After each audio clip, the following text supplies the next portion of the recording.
하나님께서 우리에게 허락하신 말씀은 사무엘상 7장의 말씀입니다. 사무엘상 7장 세 번역 성경으로 읽어드릴 텐데요. 가능하신 분들 합독하도록 하겠습니다. 기럇 여아림 사람들이 와서 주님의 궤를 옮겨 언덕 위에 있는 아비나답의 집에 들여놓고 그의 아들 엘르아사를 거룩히 구별에 세워서 주님의 궤를 지키게 하였다. 궤가 기럇 여아림에 머문 날로부터 약 20해 동안 오랜 세월이 지났다. 이 기간에 이스라엘은 온 족속은 주님을 사모하였다. 사무엘이 이스라엘 온 족속에게 말하였다. 여러분이 온전한 마음으로 주님께 돌아오려거든 이방의 신들과 아스다롯 여신상들을 없애버리고 주님께만 마음을 두고 그분만을 섬기십시오. 그러면 주님께서 여러분을 블레셋 사람의 손에서 건져주실 것입니다. 이 말을 듣고 이스라엘 사람 자손이 바알과 아스다롯 신상들을 없애버리고 주님만을 섬겼다. 그때에 사무엘이 이스라엘 사람들을 모두 미스바로 모이게 하였다. 그들의 죄를 용서하여 달라고 주님께 기도를 드리려는 것이었다. 그들은 미스바에 모여서 물을 길어다가 그것을 제물로 삼아 주님 앞에 쏟아붓고 그날 종일 금식하였다. 그리고 거기에서 우리가 주님을 거역하여 죄를 지었습니다 하고 고백하였다. 미스바는 사무엘이 이스라엘 자손 사이의 다툼을 중재하던 곳이다. 이스라엘 자손이 미스바에 모였다는 소식이 블레셋 사람에게 들어가니 블레셋 통치자들이 이스라엘을 치려고 올라왔다. 이스라엘 자손은 그 소식을 듣고 블레셋 사람들을 두려워하였다. 그들이 사무엘에게 가서 주 우리의 하나님이 우리를 블레셋 사람의 손에서 건져내 주시도록 쉬지 말고 기도하여 주시기 바랍니다 하고 간청하였다. 사무엘이 젖 먹는 어린 양을 한 마리 가져다가 주님께 온전한 번제물로 바치고 이스라엘을 구원하여 달라고 주님께 부르짖으니 주님께서 그의 기도를 들어주셨다. 사무엘이 번제를 드리고 있을 때에 블레셋 사람이 이스라엘과 싸우려고 다가왔다. 그러나 그때에 주님께서 큰 천둥 소리를 일으켜 블레셋 사람을 당황하게 하셨으므로 그들이 이스라엘에게 패배하였다. 이스라엘 사람이 미스바에 나와서 블레셋 사람을 뱃갈 아래까지 뒤쫓으면서 무찔렀다. 사무엘이 돌을 가져다가 미스바와 센 사이에 놓고 우리가 여기에 이르기까지 주님께서 우리를 도와주셨다 하고 말하면서 그 돌의 이름을 에벤에셀이라고 지었다. 그래서 블레셋 사람들이 무릎을 꿇고 다시는 이스라엘 지역으로 들어오지 않았다.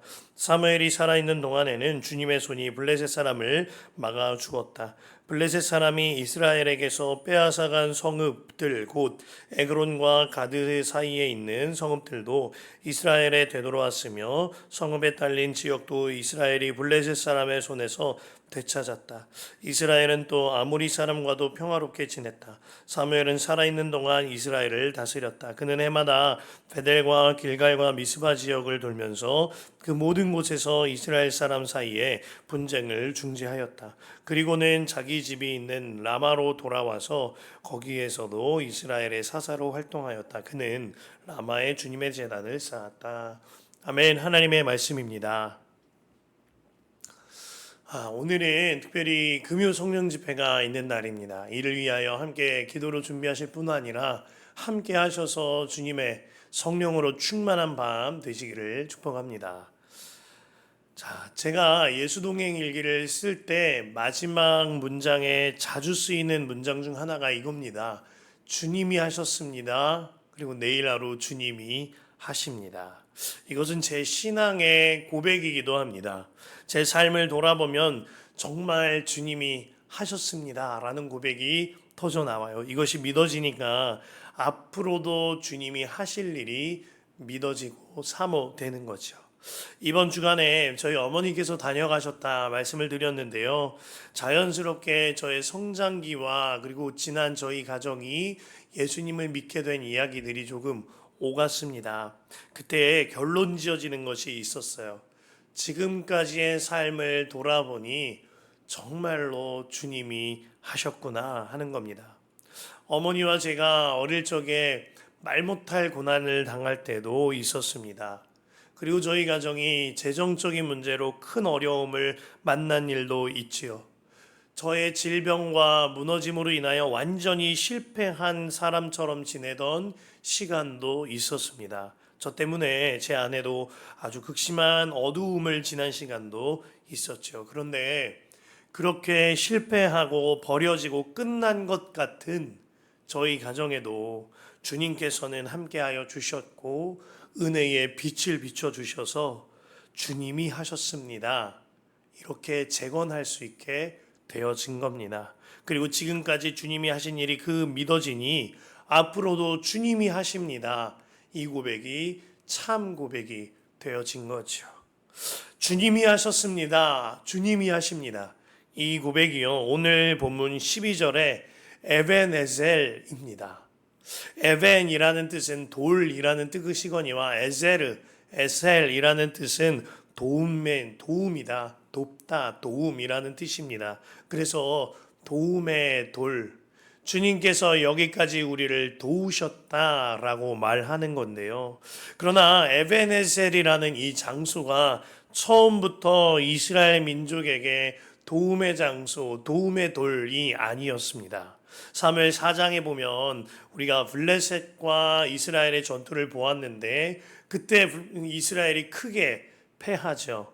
첫 번째 전투에서는 4,000명이 죽더니만 두 번째에 언약궤를 들고 나간 전투에서는 5만여 명이 죽고 언약궤까지 빼앗기게 되어집니다. 그 전쟁으로 인하여 엘리의 두 아들 홈니와 비느하스도 그곳에서 죽었거니와 그 소식을 듣고 엘리도 의자에서 떨어져서 목이 부러져서 죽고 말죠. 그때 비느하스의 아내가 아이를 낳다가 이가봇 하나님의 영광이 떠났다. 아이의 이름을 외치며 세상을 떠나게 됩니다. 완전한 실패의 자리, 하나님의 영광이 떠난 것만 같은 자리, 완전한 죽음의 곳이 에벤에셀이었었어요. 그런데 하나님께서는 오늘 말씀을 통하여 그 실패의 자리가 아니라 그 실패의 자리에 도움의 반석을 세워주고 계신 겁니다. 혹시 여러분 가운데 실패의 자리를 지나고 계신 분 계십니까?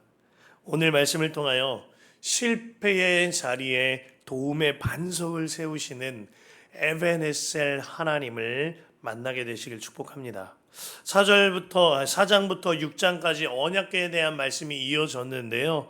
언약궤가 벳세메스에 도착했으나 그곳에 있는 사람들이 언약궤를 경홀히 여기다가 죽임을 당하죠. 그래서 두려움에 떨면서 기럇 여아림으로 보내게 됩니다.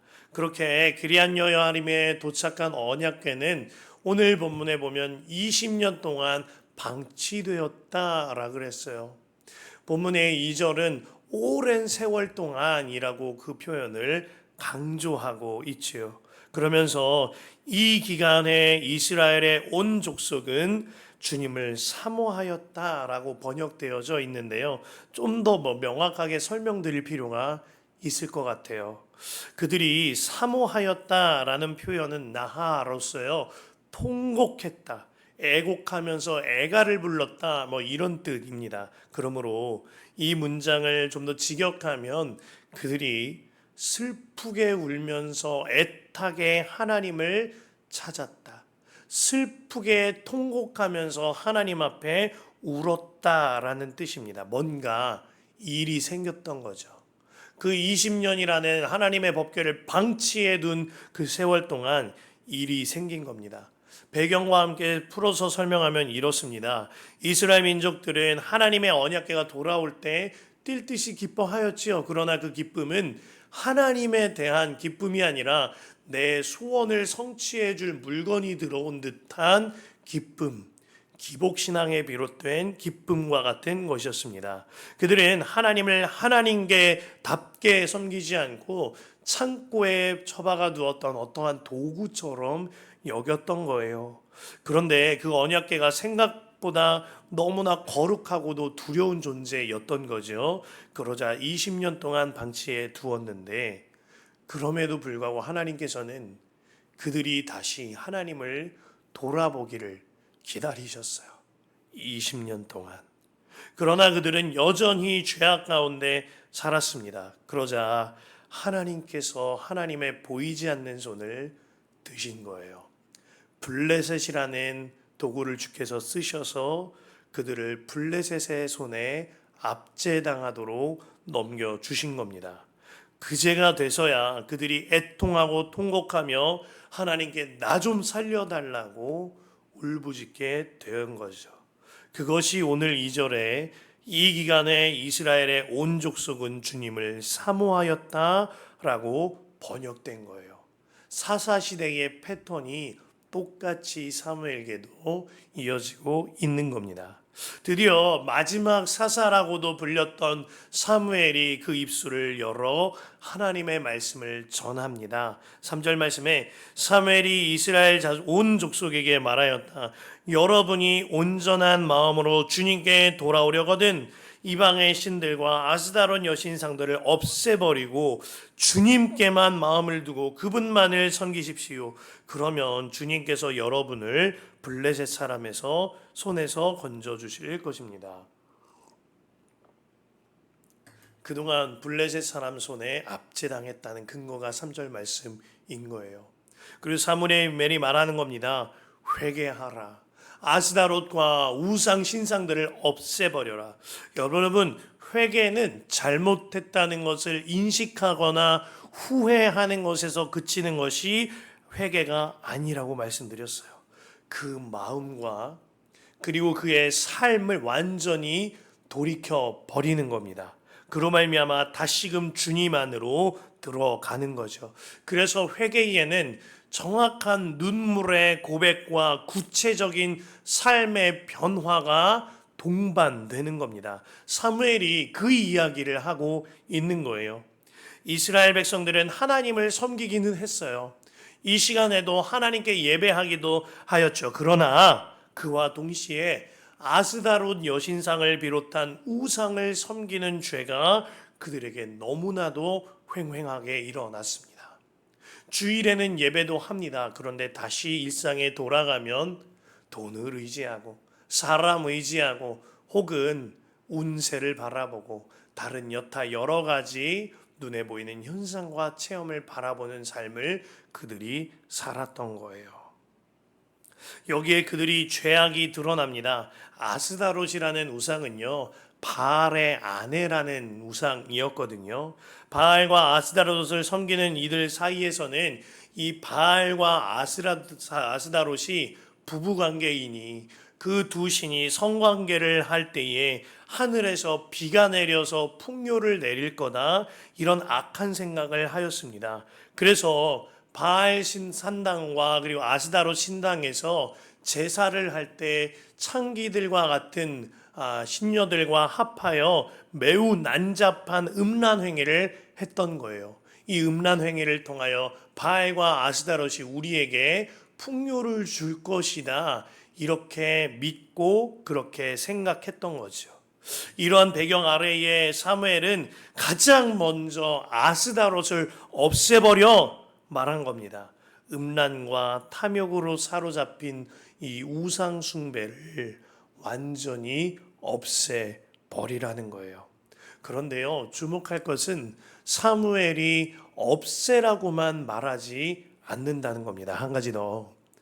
없애버린 뒤에 그렇게 비워진 마음과 삶의 자리에 주님을 채우라고 말하는 겁니다. 3절 하반절에 주님께만 마음을 두고 그분만을 섬기십시오. 그러면 주님께서 여러분을 블레셋 사람의 손에서 건져 주실 겁니다. 여기에 중요한 영적인 원리가 있습니다. 에베네셀 하나님께서는 다른 사람에게 잘 역사하는 것 같은데 왜 나한테는 역사하지 않아요? 이런 질문 하는 경우가 있으실 수 있어요. 그러나 그러한 질문을 하기 전에 그의 삶과 나의 영혼을 먼저 돌아보아야 합니다. 말씀은 틀림없이 우상 숭배에서 돌이켜라 가장 먼저 말합니다. 또한 우상 숭배의 우상의 자리를 비워내라고만 말하지 않고 우상을 비워낸 그 자리에 주님을 채워 넣어라 말하고 있어요.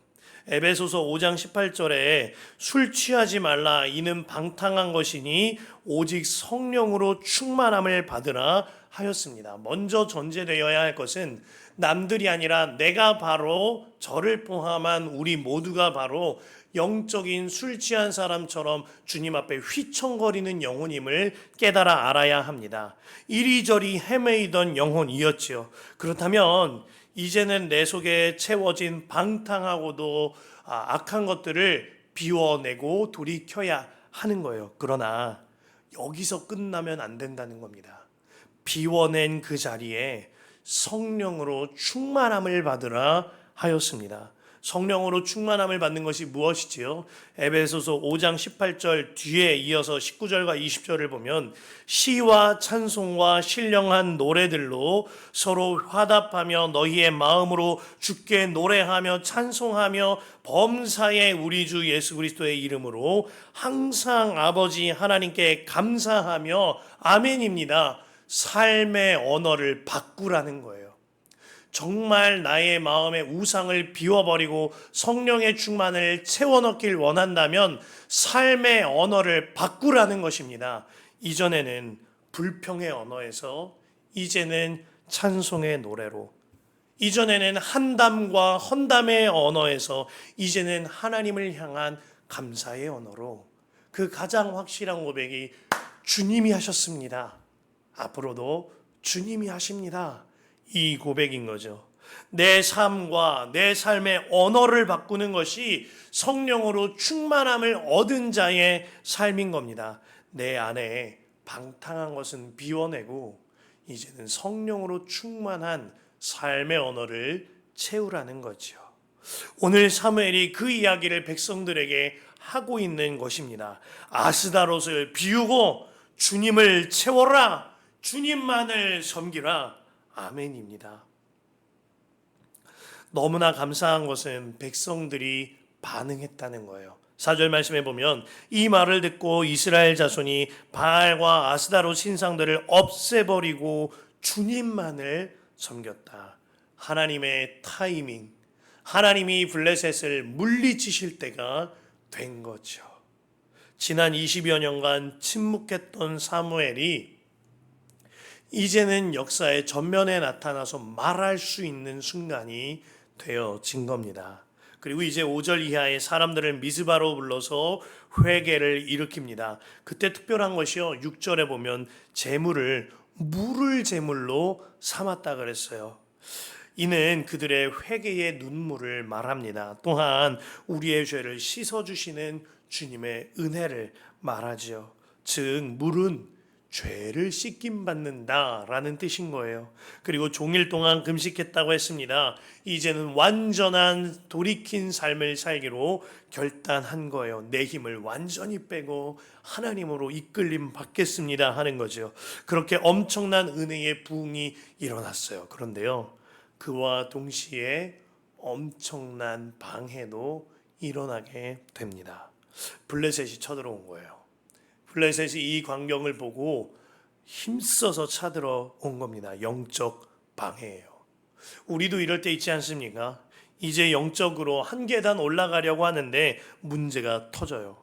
우리 가정이 이제 믿음으로 돌아서고 믿음으로 세워지려고 하는데 재정이 무너지고 질병이 무너집니다. 중요한 건 겉에 보이는 모든 상황과 환경으로 인하여 내 마음이 무너진다는 거예요. 주님께 기도하는 제단이 무너지고 예배하는 제단이 무너지고 주님께 결단한 마음이 무너진다는 거죠. 이때 깨달아야 합니다. 이것은 눈에 보이는 싸움이 아니라 틀림없이 부흥과 함께 수반되는 영적인 전쟁이에요. 그렇습니다. 공동체가 영적인 부흥을 경험하거나 영적인 부흥을 앞두고 있을 때 마귀가 가만히 있을 리가 없지요. 제일 싫어하는 일이 벌어지는데요. 마귀도 함께 일합니다. 7절 말씀 보면 마귀의 목적이 드러나요. 이스라엘 자손은 그 소식을 듣고 블레셋 사람들을 두려워하였다. 성도들의 마음을 뒤흔들어 놓으려는 거예요. 두려워하고 무너뜨리고 강팍하게 만들고 그로 인하여 흔들리고 두려워할 때 움츠러들거나 가시가 솟아나게 만드는 거죠. 그러나 오늘 본문이 귀한 건 이스라엘 백성들에게도 나름의 영적 성장이 일어났었다는 겁니다.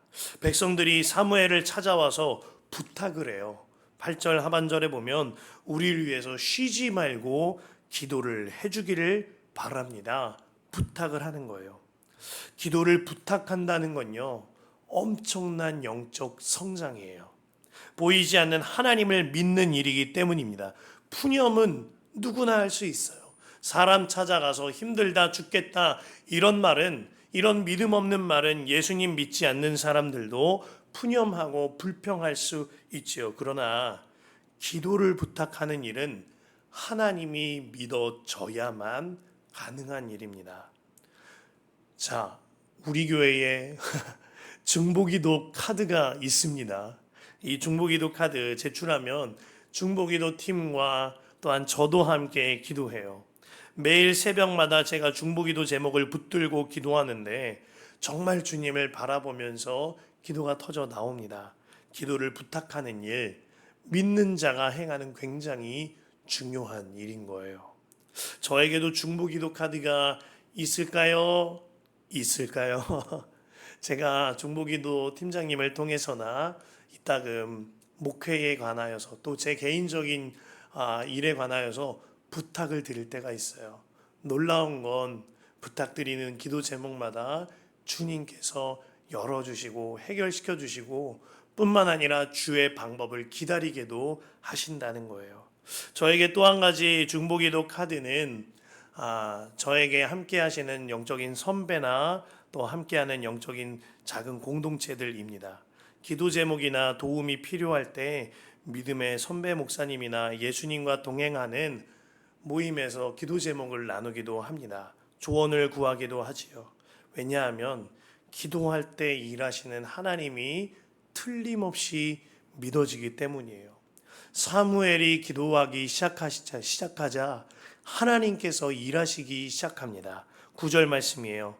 사무엘이 젖 먹는 어린 양을 한 마리 가져다가 주님께 온전한 제물로 바치고 이스라엘을 구원하여 달라고 주님께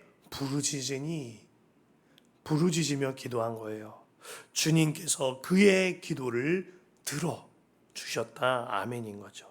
10절 말씀에 블레셋 사람이 이스라엘과 싸우려고 다가왔는데요. 그때 놀라운 일이, 그때에 주님께서 큰 천둥 소리를 일으켜 블레셋 사람을 당황하게 하셨으므로 그들이 이스라엘에게 패하였다.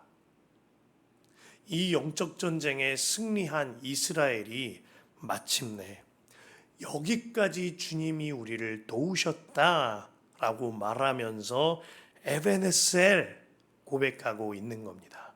그 에베네셀의 돌을 실패의 장소에 세운 거죠. 12절 말씀, 사무엘이 돌을 가져다가 미스바와 센 사이에 놓고 우리가 여기에 이르기까지 주님께서 우리를 도와주셨다 하고 말하면서 그 돌의 이름을 에베네셀이라고 지었다. 그와 동시에 성경이 특별한 표현을 하는데요. 13절 하반절에 주님의 손이 블레셋을 막아 주셨다. 주님의 손은 눈에 보이지 않습니다. 그러나 우리가 기도할 때 주님의 손이 영적인 전쟁을 승리로 이끄세요. 그때에 우리는 주님이 하셨습니다. 앞으로도 주님이 하십니다. 고백하게 되어지는 거죠. 사랑하는 성도 여러분, 실패의 자리를 경험하셨습니까? 혹은 아직도 영적인 블레셋이 내 앞에 으르렁거리고 있습니까?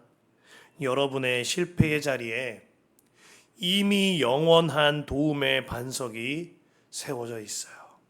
예수님의 십자가죠. 그렇다면 이제 우리가 해야 할 일은 한 가지입니다. 그 영원한 도움의 돌, 그 영원한 도움의 반석 대신 예수 십자가를 바라보는 거예요.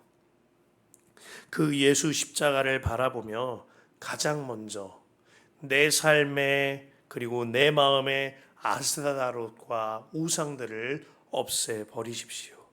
탐심, 은밀한 죄, 음란, 시기와 토색함과 부정함 완전히 돌이키시길 바랍니다. 그리고 한 가지 행동에 집중하세요. 기도를 부탁하시고 기도를 시작하세요. 기도를 부탁하시고 더 깊은 기도로 나아가세요. 그러할 때 하나님께서 틀림없이 여러분의 실패의 자리에 영원한 도움의 반석이 보여지게 하실 겁니다. 실패의 자리에 도움의 반석을 세우시는 하나님을 바라보십시다.